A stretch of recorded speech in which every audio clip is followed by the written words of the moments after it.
चाहे जरूरत पड़े तो जान भी देना पड़े तो देंगे, लेकिन हम अपना इतिहास को बचाएंगे, अपना गांव को बचाएंगे। मर्जी था और अंग्रेज के मर्जी के बावजूद हमारे पूर्वज लड़ा। कैसे लड़ा? शहीद नीलांबर पीतांबर का पैतृक गांव आज पूरी तरह से संकट में जूझ रहा है। आपको बता दें, ग्रामीणों की आंखों में आंसू है, लेकिन इस आशा और उम्मीद से है कि हमारा गांव किसी तरह से बच जाए। आपको बताते चले कि झारखंड लोकतांत्रिक क्रांतिकारी नेता देवेंद्र नाथ महतो और जयराम महतो ने साफ कहा कि हम नीलांबर पीतांबर के इस ऐतिहासिक गांव के ग्रामीणों के साथ हर संकट में खड़ा रहेंगे। अब पता है कि संकट में खड़े रहने की बात तो कह रहे हैं, लेकिन क्या ऐसा संकट आ गया है जो जेल के नेता गढ़वा पलामू में जो है इस तरह की बातें कह रहे हैं? क्या संकट आ गया है नीलांबर पीतांबर के पैतृक गांव में? आपको पूरी तरह से इस घटना के बारे में हम बताने से पहले यह बता दें कि जब शहादत दिवस के शुभ अवसर पर देवेंद्र नाथ महतो वहां पहुंचे थे, तब लोगों ने यह कहा। पलामू प्रमंडल के गढ़वा जिले के बड़गढ़ थाना क्षेत्र अंतर्गत सनया गांव में भावनाओं का सैलाब उमड़ पड़ा। आपको बता दें कि इस अवसर पर गहरी पीड़ा भी जुड़ी हुई है। मंडल डैम परियोजना की वजह से ऐतिहासिक और गौरवशाली गांव आज अस्तित्व के संकट से जूझ रहा है। जिस मिट्टी ने वीर सपूतों को जन्म दिया, वही मिट्टी आज डूबने के कगार पर खड़ी है। वंशजों की आंखों में आंसू है, ग्रामीणों के दिलों में अपने इतिहास को खो देने का डर। ये बताते चले, इसी बीच जनता के बीच खड़े होकर जयराम महतो और देवेंद्र नाथ महतो ने भावुक अंदाज में दोहराया, यह गांव सिर्फ एक जगह नहीं, हमारी पहचान है, हमारे इतिहास की आत्मा है। इसे बचाने की जिम्मेदारी अब हमारी है। हम हर स्तर पर यह लड़ाई लड़ेंगे, आपके अधिकारों की आवाज उठाएंगे और इस गांव को बचाने के लिए हर संभव प्रयास करेंगे। आपको अकेले नहीं छोड़ेंगे। जेल के में आपके साथ है, जयराम महतो आपके साथ है और देवेंद्र नाथ महतो आपके साथ है। उनकी इस बात पर गांव में एक मौजूद लोगों की आंखों में उम्मीद की एक नई किरण दिखी। यह एक सिर्फ गांव की लड़ाई नहीं रही, बल्कि यह झारखंड के गौरव, इतिहास और पहचान को बचाने की लड़ाई बन चुकी है। सरकार से मांग रही है कि अमर शहीद नीलांबर पीतांबर के पैतृक गांव सनया को धरोहर घोषित किया जाए और गांव के लोगों को सभी मूलभूत सुविधाएं प्रदान की जाए। यह हमारी विरासत है, इसे बचाने की सभी को जिम्मेदारी होनी चाहिए।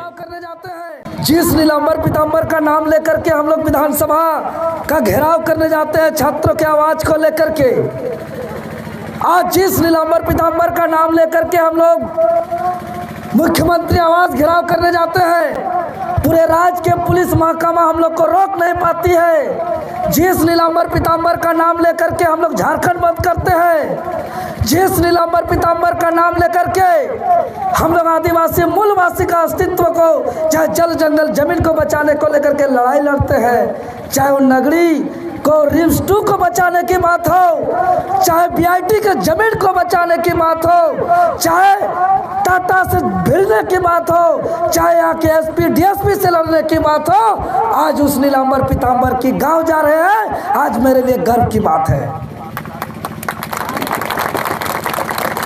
और पूरा सीना को चौड़ा करके आए।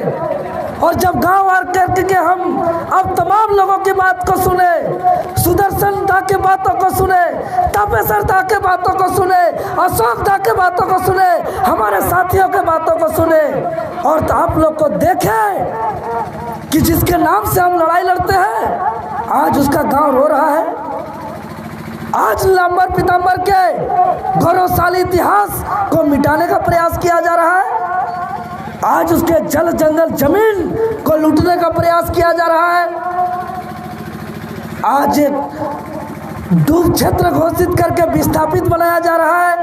अगर इतना आदमी आप लोग कसम खा करके ठान लीजिएगा कि चाहे जरूरत पड़े तो जान भी देना पड़े तो देंगे, लेकिन हम अपना इतिहास को बचाएंगे, अपना गांव को बचाएंगे, अपना जमीन को बचाएंगे, तो मैं इस नीलांबर पीतांबर का जन्मभूमि से हम वादा करते हैं कि कोई माय का लाल 1 इंच जमीन नहीं ले सकता है, कोई नहीं ले सकता है। ना कि मोदी की सरकार, न ही राज्य में हेमंत सोरेन की सरकार। आज नीलांबर पीतांबर अंग्रेजों के खिलाफ गुरिल्ला युद्ध लड़ा, लड़ाई लड़ते लड़ते कुर्बानी दे दिया, फांसी पे चढ़ गया। उसका क्या मकसद था? स्वराज, स्वराज का उनका मकसद था। वो इसलिए कुर्बानी दिए थे कि मेरा गांव ही नहीं, मेरा गढ़वा ही नहीं, मेरा पलामू प्रमंडल ही नहीं, बल्कि मेरा पूरा देश आज़ाद हो, मेरा लोगों के जल जंगल जमीन सुरक्षित हो, मेरे लोगों का भाषा संस्कृति रीति रिवाज परंपरा का संरक्षण हो। लेकिन आज दुर्भाग्य, जो नीलांबर पीतांबर पूरे देश का आज़ादी का सपना देखा, आज नीलांबर पीतांबर का शहादत से आज हम लोग संविधान की बात करते हैं तो संविधान की रचना हुई है।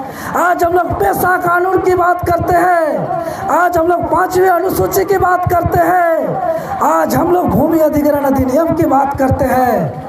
चाहे हम संविधान की बात करें, चाहे हम 5वीं अनुसूची की बात करें, चाहे हम पेशा कानून की बात करें, चाहे हम भूमि अधिग्रहण अधिनियम की बात करें, चाहे जल जंगल जमीन संरक्षण की बात करें, ये सभी नियम कानून शहीद नीलांबर पीतांबर का एक सपना था और उसका एक प्रतिबिंब का स्वरूप है।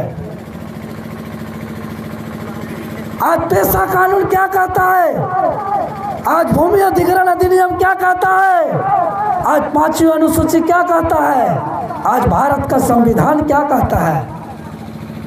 भारत का संविधान कहता है चाहे न्याय की बात करें, चाहे स्वतंत्रता की बात करें, चाहे समानता की बात करें, ये हमको कानूनन रूप से हमको मिला है, इसको अंतिम व्यक्ति तक मिलना चाहिए।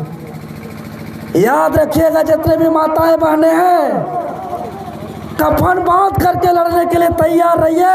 आर पार की लड़ाई है ये लड़ाई आसान नहीं है। ये डीपीआर 1927 में अंग्रेज बनाया था, जिसको आगे कांग्रेस बढ़ा रहा है और आज भाजपा उसको काम को आगे बढ़ा रहा है और राज्य का सरकार हेमंत सोरेन का सरकार भी उसके साथ है।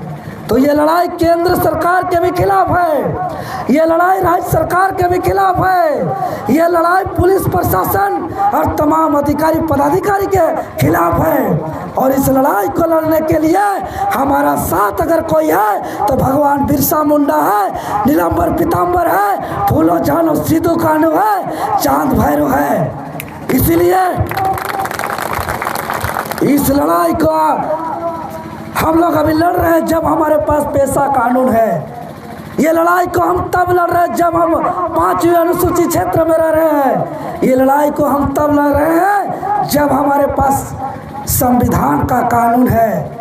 लेकिन तब जब हमारे पूर्वज नीलांबर पीतांबर जब वो ये लड़ाई को लड़ रहे थे, जल जंगल जमीन बचाने का लड़ाई, स्वशासन की लड़ाई, अपना अस्तित्व की लड़ाई, तब कानून नहीं था, तब भूमि अधिग्रहण अधिनियम नहीं था, तब 5वीं अनुसूची नहीं था, तब अंग्रेज का मर्जी था और अंग्रेज के मर्जी के बावजूद हमारे पूर्वज लड़ा। कैसे लड़ा? तीर धनुष से लड़ा।